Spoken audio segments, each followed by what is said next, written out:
الحمد لله نحمده ونستعينه ونستغفره ونؤمن به ونتوكل عليه ونعوذ بالله من شرور أنفسنا ومن سيئات أعمالنا من يهده الله فلا مضل له ومن يضلله فلا هادي له ونشهد أن لا إله إلا الله وحده لا شريك له ونشهد أن سيدنا ومولانا محمدا عبده ورسوله وصلى الله تعالى عليه وعلى آله وصحابه أجمعين.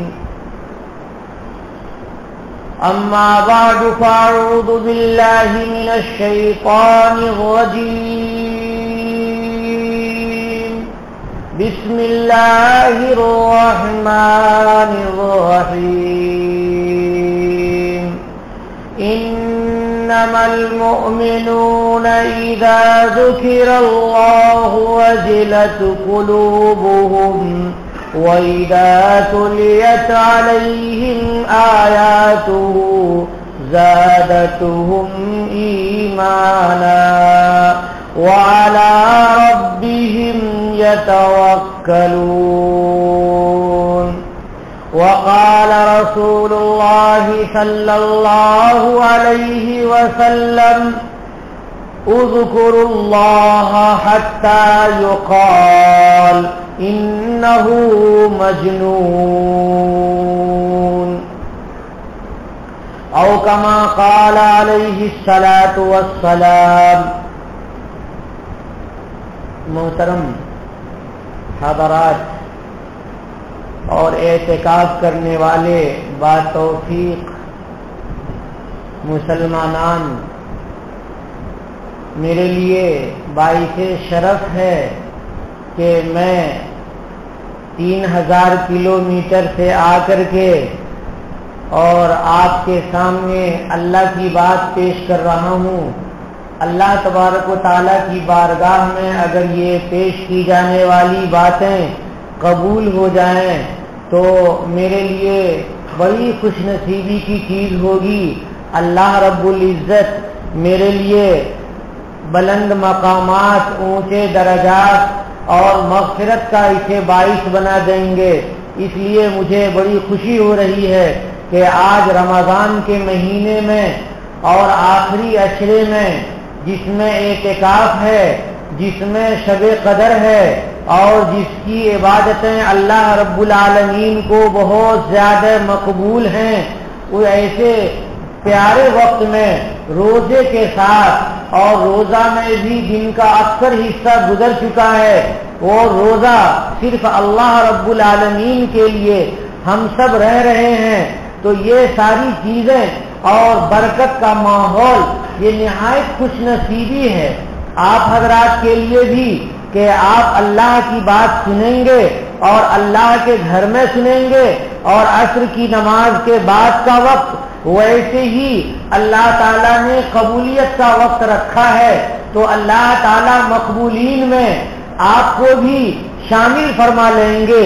اس لیے میرے لیے اور آپ سب کے لیے یہ بڑا خوش نصیب وقت اور بہت ہی بہترین موقع ہے. اللہ رب العالمین نے کی آیت میں نے آپ کے سامنے تلاوت کی. کیا تلاوت کی؟ انما المؤمنون اذا ذکر اللہ وجلت قلوبهم، کہ مومنین جو اللہ تبارک و تعالیٰ پر ایمان رکھتے ہیں، اللہ کے نبی جناب محمد رسول اللہ صلی اللہ علیہ وسلم کی رسالت کا اقرار کرتے ہیں، کلمہ طیبہ لا الہ الا اللہ محمد رسول اللہ پڑھتے ہیں، اور ان کا ایمان فرشتوں پر بھی ہے، ان کا ایمان تقدیر پر بھی ہے. خیر اور شر ساری تقدیریں اللہ رب العالمین کی طرف سے ہیں، اور جنت پر بھی ہے، حشر پر بھی ہے، قبر کی منزل پر بھی ہے، اور قبر کے عذاب پر بھی ہے. ہر ایک پر ان کا ایمان ہے. جب ان ایمان والوں کے سامنے اللہ تبارک و تعالیٰ کا ذکر آتا ہے تو ان کے دلوں میں خوف پیدا ہوتا ہے، کیونکہ اللہ تبارک و تعالیٰ پرجلال ذات گرامی ہے اور اللہ کی ذات میں صفات جلالیہ بھی ہیں انتہائی درجہ گرم، اور صفات کمالیہ بھی ہیں انتہائی درجہ کا کمال، اور صفات جمالیہ بھی ہیں کہ جس کے حسن کی کوئی انتہا نہیں۔ تو جب ایسے بارگاہ ایسی ذات کا جب تذکرہ ہوتا ہے اور ایسی ذات کے ایسے کلام کا تذکرہ ہوتا ہے جس کلام کو اللہ نے سارے کلام کے بعد نازل فرمایا، جس کلام کو اللہ تبارک و تعالیٰ نے نبی آخر الزماں صلی اللہ علیہ وسلم پر نازل فرمایا، جس کلام پاک کو اللہ تبارک و تعالیٰ نے پچھلی ساری کتابوں کے لیے ناسخ بنا دیا، یعنی اب پچھلی کتابوں کے احکام روئے زمین پر نہیں چلیں گے، اب جب بھی چلے گا حکم تو اللہ رب العالمین کی آخری کتاب کا حکم چلے گا۔ جب ان تصورات کے ساتھ بندہ قرآن پاک کو سنتا ہے تو بندے کے دل میں خوف پیدا ہوتا ہے، روب پیدا ہوتا ہے، اللہ کے جلال کا اثر ہوتا ہے۔ بندہ قرآن پاک سمجھے تب بھی اس کا دل متاثر ہوتا ہے، اور قرآن کو نہیں سمجھے تب بھی متاثر ہوتا ہے۔ حضرت قاری عبد الباسط صاحب رحمت اللہ علیہ جو مصر کے سب سے بڑے قاری صاحب تھے، اور آج بھی ان کے لہجے میں لوگ قرآن پاک پڑھتے ہیں۔ آپ کے شہر میں بھی چھوٹے چھوٹے بچے والضحیٰ کی جو قرأت کرتے ہیں وہ قاری صاحب کے طرز پہ قرأت کرتے ہیں۔ اللہ تبارک و تعالیٰ نے قاری صاحب کو ایسا وجد عنایت فرمایا تھا کہ جب وہ قرآن پاک کی تلاوت کرتے تھے تو لوگ متحیر رہ جاتے تھے۔ ایک مرتبہ ان کو بلایا گیا ایک مجلس میں، جس مجلس میں کوئی آدمی قرآن پاک کو سمجھنے والا نہیں تھا، عربی زبان کو سمجھنے والا نہیں تھا، مگر اس مجلس میں یہودی بھی تھے، نصرانی بھی تھے، اور غیر بھی تھے، مشرکین بھی تھے۔ اس مجلس میں جب قاری صاحب نے تلاوت شروع کی تو سارے کے سارے لوگ زار و قطار رونے لگے۔ پوچھا گیا کہ آپ کیوں رو رہے ہیں؟ کہنے لگے کہ ہمیں تو اس کے سن کر کے ہمارے دل میں لرزہ پیدا ہو رہا ہے، جس کی وجہ سے ہم رو رہے ہیں۔ پوچھا گیا کہ کچھ سمجھتے بھی ہیں؟ کہا کہ نہیں سمجھتے ہیں۔ پھر بھی ایسا اثر قرآن پاک کا کہ غیر بھی زار و قطار رو رہے ہیں، ان کی داڑیاں بھیگی ہوئی ہیں، ان کے بدن پہ کپ کپی تاری ہے۔ یہی قرآن پاک پڑھنے کے لیے قاری صاحب کو حضرت قاری سید صاحب رحمت اللہ علیہ نے دارالعلوم دیوبند کے 100 سالہ کے موقع پر بلایا تھا۔ جب انہوں نے اس قرآن پاک کی تلاوت شروع کی اور پڑھنا شروع کیا تو پورا مجمع بے خود ہو کر کے رو رہا تھا۔ کہتے ہیں کہ جب وہ جوش میں آ کر کے اللہ کے کلام کو پڑھنے لگے تو لوگ زمین چھوڑ کر کے اٹھتے تھے اور گر پڑتے تھے، تڑپ کر کے لوگ سن رہے تھے۔ کئی گھنٹے تلاوت کے لیے قاری صاحب نے خصوصی مجلس رکھی تھی۔ یہ قرآن پاک کی تاثیر ہے، یہ قرآن پاک کا اثر ہے۔ جب بندہ پڑھتا ہے تو اس کے دل میں قرآن پاک اثر کرتا ہے۔ جب قرآن پاک کو وہ سمجھتا ہے اور سمجھ کر کے اس پر عمل کرتا ہے، ایسا بندہ قرآن کا عالم ہے۔ اس کے دل میں قرآن پاک کیسا اثر کرتا ہوگا اس کا اندازہ ہم اور آپ نہیں کر سکتے ہیں۔ کہتے ہیں کہ جس کو اللہ تبارک و تعالیٰ سے محبت ہوتی ہے اور اللہ تبارک و تعالیٰ سے لگاؤ اور تعلق ہوتا ہے، اس کو قرآن پاک پڑھنے میں بہت لطف آتا ہے۔ جب جنت کا تذکرہ ہوتا ہے، جب حوران جنت کا تذکرہ ہوتا ہے، جب جنت کے کھانوں، جنت کے بستروں، جنت کی ہواؤں فضاؤں کا تذکرہ ہوتا ہے تو بہت زیادہ اس کی طبیعت میں جذب پیدا ہوتا ہے۔ اور جب جہنم کا تذکرہ ہوتا ہے، اللہ کی گرفت کا تذکرہ ہوتا ہے اور سزاؤں کا تذکرہ ہوتا ہے اور فرشتے جو عذاب دینے والے ہیں ان کا تذکرہ ہوتا ہے تو ان کے رونگٹے کھڑے ہوتے ہیں، وہ پریشان ہوتا ہے۔ تو یہ کیوں ہوتا ہے انسان؟ اس لیے کہ اللہ تبارک و تعالیٰ نے عہد الست میں، یعنی جس وقت حضرت آدم علیہ السلام سے پہلے ساری روحوں کو اللہ نے پیدا کیا تھا اور سب چوٹیوں سے بھی چھوٹی چھوٹی شکل میں تھے، اور پوری دنیا میں پیدا ہونے والے انسانوں کو اللہ تبارک و تعالیٰ نے ایک میدان میں رکھا اور اس وقت خدائے پاک نے اپنی تجلی ان کو دکھائی اور اللہ تبارک و تعالیٰ نے ان سے سوال کیا کہ کیا میں تمہارا رب نہیں ہوں؟ تو سارے لوگوں نے مل کر کے کہا تھا کہ ہاں اے پروردگار، آپ کیوں نہیں ہمارے رب ہیں؟ بلا، بلا کا ترجمہ ہے کیوں نہیں، ایسا ہو ہی نہیں سکتا ہے کہ آپ ہمارے رب ہیں، آپ تو ہمارے رب ہیں، آپ کے علاوہ کوئی رب نہیں ہے۔ لیکن جب بندہ دنیا میں پیدا ہوا اور اللہ تبارک و تعالیٰ کو بھول گیا تو اللہ تبارک و تعالیٰ کی نافرمانی شروع کر دی، اللہ تبارک و تعالیٰ کے سامنے سجدہ کرنے کے بجائے دوسری چیزوں بتوں کا سجدہ شروع کر دیا اور ستاروں کو اور چاند کو، سورج کو، سانپ کو اور بندر کو پوجنا شروع کر دیا۔ لیکن جب اللہ تبارک و تعالیٰ کا کلام پڑھا جاتا ہے تو اس بندے پر اثر ہوتا ہے۔ کیوں کہ آپ جانتے ہیں کہ چاہے وہ کسی مذہب کا ماننے والا ہو، مسلمانوں کو چھوڑ کر کے آپ دیکھیے کہ شرک کا ماننے والا، وہ شرک ہو یعنی وہ بتوں کی پوجا کرتا ہو، غیر اللہ کی پوجا کرتا ہو، یا وہ آگ کی پوجا کرتا ہو، چاہے وہ حضرت عیسیٰ کے صلیب کی پوجا کرتا ہو یا حضرت عزیر کو ابن اللہ مانتا ہو، چاہے وہ روئے زمین کا کوئی بھی ہو، آگ کا پجاری، سانپ کا پجاری، کسی بھی چیز کا پجاری ہو، لیکن کسی نہ کسی درجے میں اگر وہ انسان ہے تو وہ کسی نہ کسی کو مانتا ہے۔ کس کو مانتا ہے؟ اپنے تصور میں وہ کسی کو بھی مان رہا ہے، یا تو اللہ کہہ کر کے مان رہا ہے، یا وہ بھگوان کہہ کر کے مان رہا ہے، یا وہ دیوی دیوتا کہہ کر کے مان رہا ہے، کسی نہ کسی درجے میں وہ مانتا ہے۔ یہ جو جذبہ ہے یہ کون سا جذبہ ہے؟ یہ وہی جذبہ ہے جو عہد الست میں اللہ تبارک و تعالیٰ کی تجلی دیکھنے کے بعد انسان کے اندر وہ جذبہ حاصل ہوا تھا۔ اسی جذبے کی وجہ سے وہ ماننا چاہتا ہے۔ یہی وجہ ہے کہ جب کسی کے سامنے اللہ کی توحید کا ذکر ہوتا ہے اور اس کے سامنے اللہ کا دین پیش کیا جاتا ہے تو وہ سنجیدہ ہو جاتا ہے، اور بہت سی روحوں کو اللہ نے قبولیت عطا کی ہے تو وہ قبول بھی کر لیتا ہے۔ تو اللہ تبارک و تعالیٰ کی محبت یا تو اللہ تبارک و تعالیٰ کو دیکھ کر کے ہوتی ہے، جیسے عہد الست میں ہم سب نے اللہ تبارک و تعالیٰ کو دیکھا ہے، اس لیے جب اللہ بولتے ہیں تو محبت پیدا ہوتی ہے، جوش آتا ہے، دل خوش ہوتا ہے۔ کہتے ہیں کہ بعض اللہ والے جب اللہ بولتے تھے تو کہتے تھے کہ میری زبان کو دیکھو کہ میرے منہ میں کتنی چینی اور کتنا شکر اللہ تبارک و تعالیٰ نے بھر دیا ہے کہ منہ میں مٹھاس پیدا ہو جا رہی ہے۔ اس جذبہ محبت کی وجہ سے جب بندہ اللہ بولتا ہے تو اس کے جی میں محبت پیدا ہو جاتی ہے۔ تو یہ تو اللہ تبارک و تعالیٰ کی ایک تجلی دیکھ رکھی ہے۔ جب اس تجلی کے بعد اللہ تبارک و تعالیٰ سے ہم کلامی ہو گئی تو اور بھی اللہ تعالیٰ کی محبت بڑھ گئی۔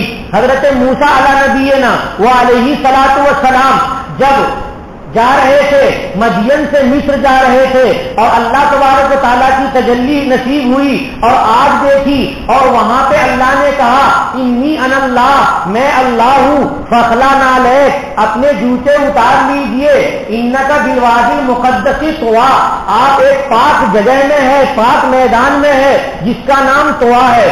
حضرت موسیٰ علیہ السلام کو اللہ تبارک و تعالیٰ سے ہم کلامی نصیب ہوئی، ہاتھ میں لاٹھی رکھے ہوئے تھے، حضرت شعیب نے لاٹھی دی تھی تو پوچھا وما تلک بیمینک یا موسیٰ، اے موسیٰ آپ کے دائیں ہاتھ میں کیا ہے؟ کہا ہیا عصایا، یہ میری لاٹھی ہے، اتوکؤ علیہا، میں چلتا ہوں تو ٹیک لگاتا ہوں، واحش بہا علی غنمی، اور بکری کے لیے اسی لاٹھی سے پتے توڑتا ہوں، ولی فیہا معارب اخرى، اور اس لاٹھی سے اور بھی میرے دوسرے کام ہیں۔ جب اللہ کی ہم کلامی نصیب ہو گئی تو حضرت موسیٰ کی محبت دو گنی ہو گئی۔ ایک تو عہد الست میں اللہ کا دیدار کیا ہوا تھا اور ایک اللہ سے ہم کلامی نصیب ہوئی، تو حضرت موسیٰ ہی ایک نبی ہیں جنہوں نے کہا ربی ارنی انظر الیک، اے اللہ مجھے اپنا جلوہ دکھائیے، میں اپنی آنکھوں سے آپ کو دیکھنا چاہتا ہوں۔ تو اللہ تبارک و تعالیٰ نے کہا لن ترانی، آج تم نہیں دیکھ سکتے ہو مجھ کو، لیکن اگر تم ایسا جذبہ پیش کرتے ہو تو اس پہاڑ کی طرف دیکھو، فَإِنِ اسْتَقَرَّ مَكَانَهُ فَسَوْفَ تَرَانِي، اگر یہ پہاڑ اپنی جگہ میں ٹکا رہ گیا تو ہو سکتا ہے کہ تمہارے اندر دیکھنے کی صلاحیت ہو اور دیکھ سکو۔ لیکن فَلَمَّا تَجَلَّى رَبُّهُ عَلَى الْجَبَلِ، جب اللہ تبارک و تعالیٰ کی تجلی پہاڑ پر ہوئی جعلہ دکا تو پہاڑ ریزہ ریزہ ہو گیا، وہ خر موسیٰ صعقا اور موسیٰ علیہ السلام بے ہوش ہو کر کے گر گئے اور اللہ تبارک و تعالیٰ کو دیکھ نہیں سکے، لیکن دیکھنے کا جو شوق پیدا کیا وہ کیوں؟ اللہ کی محبت کی وجہ سے کہ ان کو اللہ کی ہم کلامی ہو گئی۔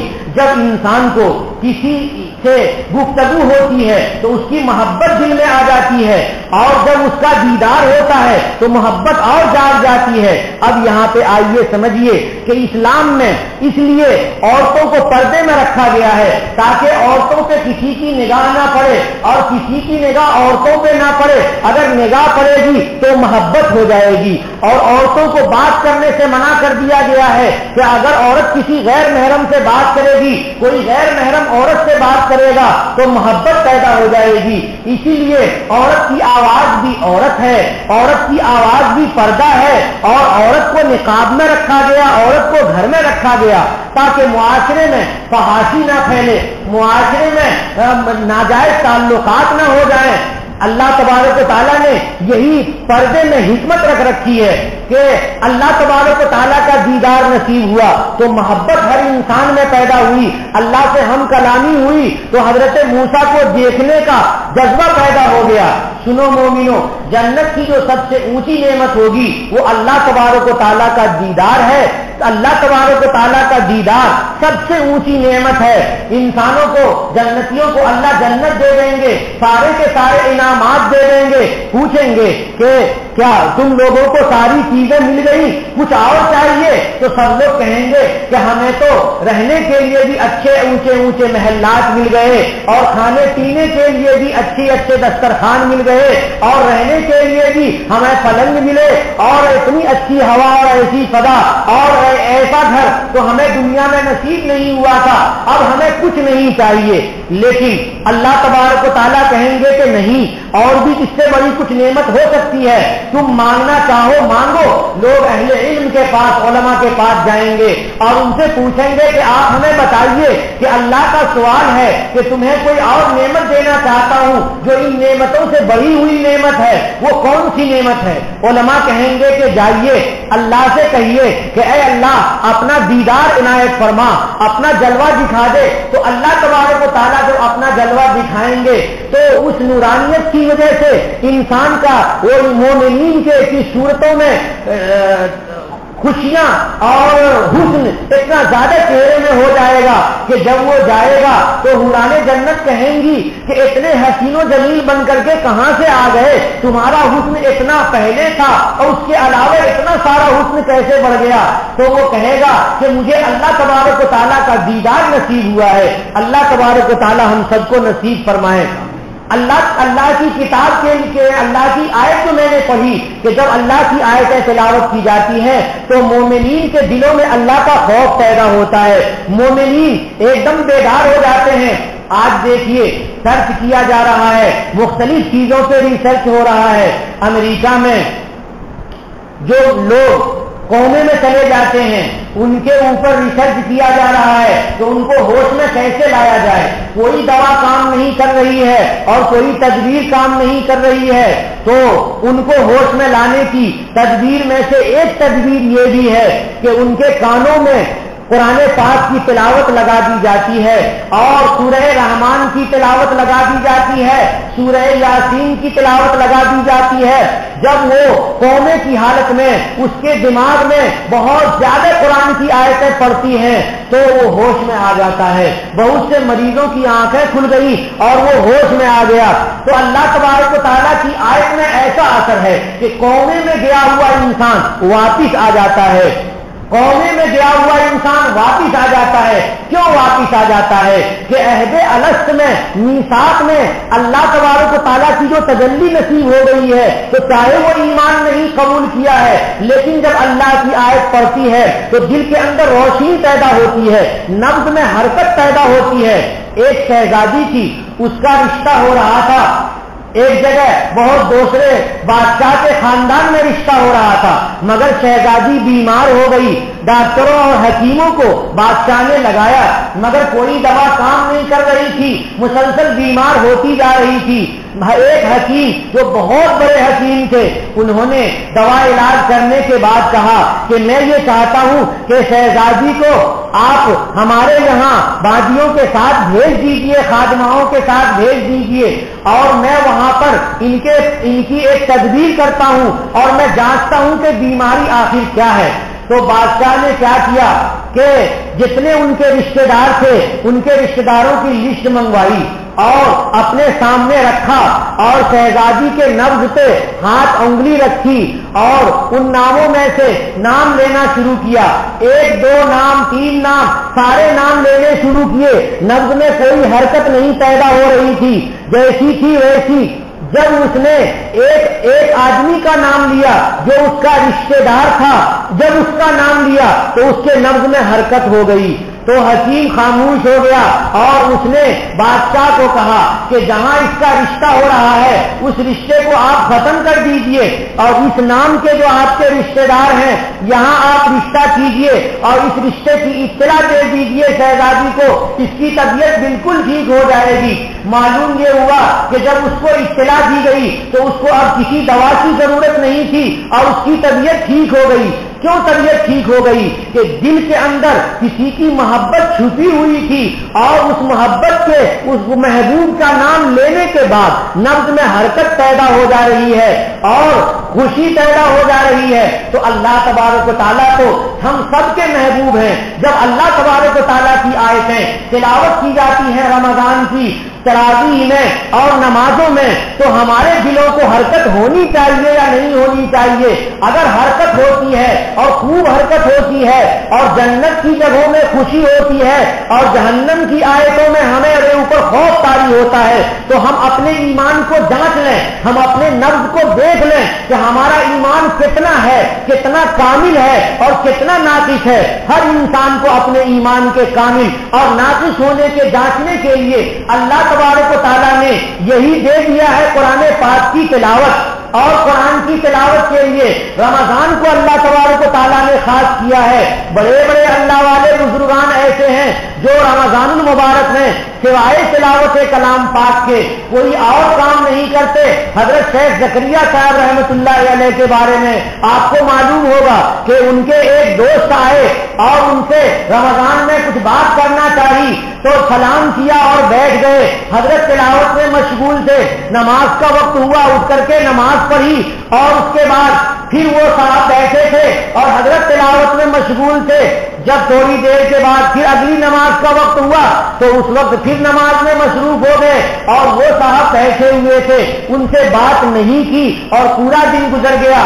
تو وہ کہنے لگے ارے رمضان تو سب کے پاس آتا ہے مگر بخار لے کر کے تمہاری طرح نہیں آتا۔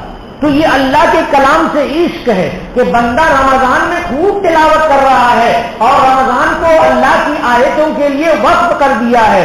انما المؤمنون اذا ذکر اللہ وجلت قلوبہم، مومنین وہ ہیں کہ جب اللہ کی آیتیں ذکر کی جاتی ہیں تو ان کے قلوب ڈر جاتے ہیں، ان کا نبض تیز ہو جاتا ہے، ان کے اوپر اللہ کا جلال طاری ہو جاتا ہے۔ وَإِذَا تُلِيَتْ عَلَيْهِمْ آیاتہ، اور جب اللہ کی آیتیں تلاوت کی جاتی ہیں زادتہم ایمانا، تو ان کے ایمان میں اضافہ ہونے لگتا ہے۔ ایمان میں اضافہ ہونا یہ دلیل ہے کہ اس کا ایمان مضبوط ہے اور آیتوں سے پڑھ کر کے متاثر ہونا یہ دلیل ہے کہ اس کا ایمان کمال کی طرف بڑھ رہا ہے۔ وَعَلَىٰ رَبِّهِمْ يَتَوَكَّلُونَ، اور وہ اللہ ہی پر بھروسہ رکھتے ہیں۔ مومنین مال و دولت پر بھروسہ نہیں رکھتے، وہ پیسوں پر بھروسہ نہیں رکھتے، وہ اپنے کسی عہدے پر بھروسہ نہیں رکھتے، وہ صحت پہ بھروسہ نہیں رکھتے۔ مومنین اللہ رب العالمین کی ذات پر بھروسہ رکھتے ہیں۔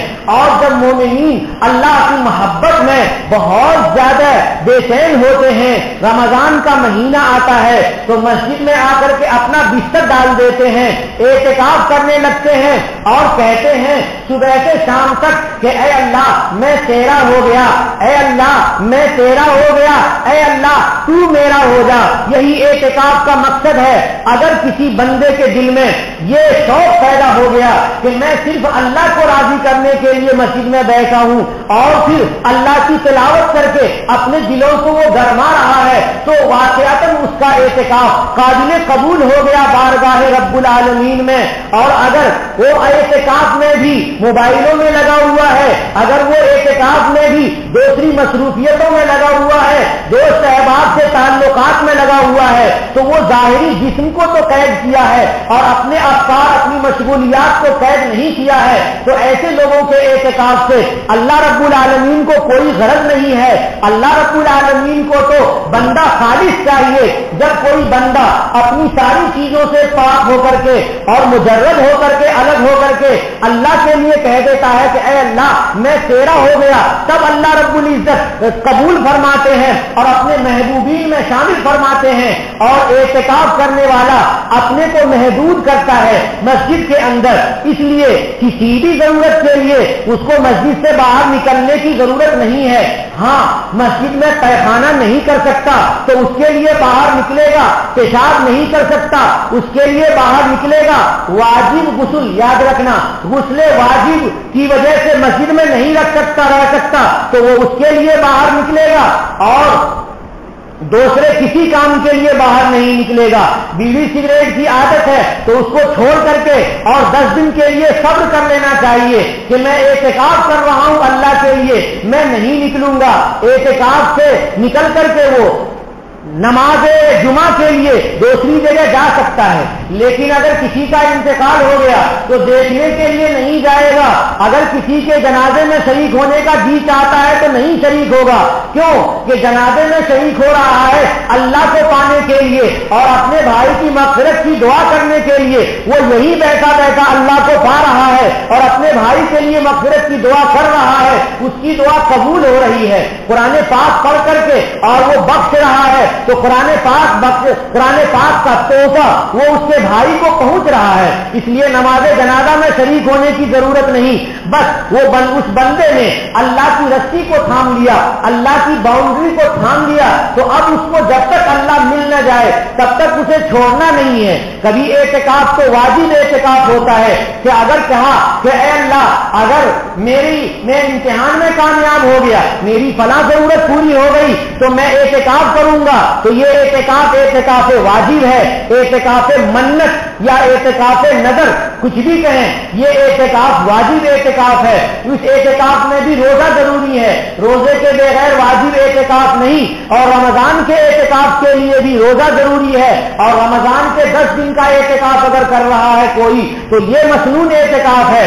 اگر کوئی 3 دن کا اعتکاف کر رہا ہے, 5 دن کا, 7 دن کا, 9 دن کا اعتکاف کر رہا ہے تو وہ اعتکاف سنت نہیں ہے, وہ اعتکاف نفل ہے. اور نفل اعتکاف کی کوئی لمٹ نہیں, وہ رمضان میں بھی ہو سکتا ہے اور رمضان کے علاوہ بھی ہو سکتا ہے, وہ تھوڑی دیر کے لیے بھی ہو سکتا ہے. مسجد میں داخل ہو رہے ہیں, اللہ میں اعتکاف کی نیت کر رہا ہوں, ہو گیا وہ معتکف, جب تک مسجد میں بیٹھا ہوا ہے اعتکاف کا ثواب ہے. مسجد میں بیٹھتا ہے اعتکاف والا تو وہ کہتا ہے انی آتکف الذنوب, میں گناہوں کو چھوڑ کر کے اور آ کر کے بیٹھ گیا ہوں, اور میں شیطانوں کو چھوڑ کر کے اور میری دنیا کی ساری مصروفیتوں کو چھوڑ کر کے اور آ کر کے میں بیٹھ گیا ہوں. اے اللہ اب میں گناہ نہیں کروں گا. اگر اعتکاف کرنے والے کی اعتکاف کے بعد کی وہی حالت ہے جو حالت مسجد میں تھی تو ایسا سمجھو کہ اعتکاف اس کا قبول ہو گیا.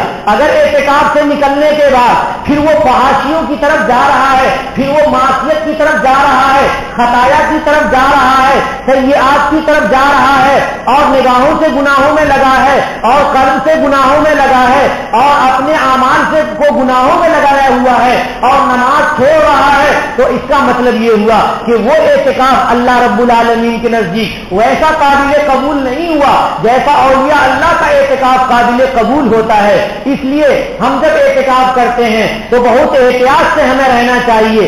جمعہ کی نماز پڑھنے کے لیے تو نکل سکتے ہیں، مگر ایسا نہ ہو کہ جمعہ کی نماز کے بہانے نکلے اور دوست احباب میں بیٹھ گئے، باتیں کرنے لگے، تھوڑی دیر کا لمحہ بھی اگر نماز کے علاوہ ادھر ادھر گزر گیا تو اعتکاف ٹوٹ گیا، اور اعتکاف اگر ٹوٹا تو پھر روزہ رکھنا پڑے گا اور روزے کے ساتھ اگلا اعتکاف کرنا پڑے گا، بغیر اس کے روزے کے وہ اعتکاف نہیں ہوگا اس کا پورا۔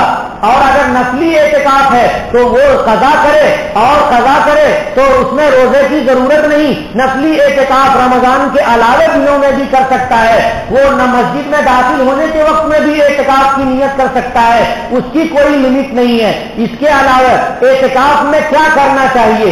آدمی کو ہر چیز کو چھوڑ کر کے اللہ والی بات کرنی چاہیے، اس کی کوئی لمٹ نہیں کہ تلاوت کرے تو کتنا کرے، حدیث شریف پڑھے تو کتنا پڑھے، اور دوسری دینی کتابیں پڑھے تو کتنی پڑھے۔ اعتکاف میں ہر نیک کام کر سکتا ہے، تقریر کرنے والا تقریر کر سکتا ہے، سبق پڑھانے والا سبق پڑھا سکتا ہے، فتوے لکھنے والا فتوے لکھ سکتا ہے، ہر نیک کام کر سکتا ہے اور ہر برے کام سے پرہیز کرے گا۔ اعتکاف کرنے والا بکواس بھی نہیں کرے گا کہ اتنا بک بک کر رہا ہے کہ لوگ پریشان ہو رہے ہیں۔ اعتکاف کرنے والا اپنے اوقات کو تسبیحات میں گزارے گا، اپنے اوقات کو نیک عمل کو وہ سوچ سوچ کر کے اس میں گزارے گا، وہ سوئے گا تو سنت کے طریقے سے سوئے گا، جگے گا تو سنت کے طریقے پر جگے گا، اور ہر وقت ہر لمحہ اس کو یہ احساس ہونا چاہیے کہ ہم نے ان اوقات کو اللہ رب العالمین کے لیے مخصوص کیا ہے، کسی اور کے لیے نہیں ہے یہ وقت، اس لیے سارا وقت اللہ کے لیے خرچ ہونا چاہیے۔ میں یہ کہنا چاہ رہا ہوں کہ اعتکاف والا اللہ کا ہو جائے گا تو اللہ اس کا ہو جائے گا۔ وآخر دعوانا الحمدللہ رب العالمین۔ مجھے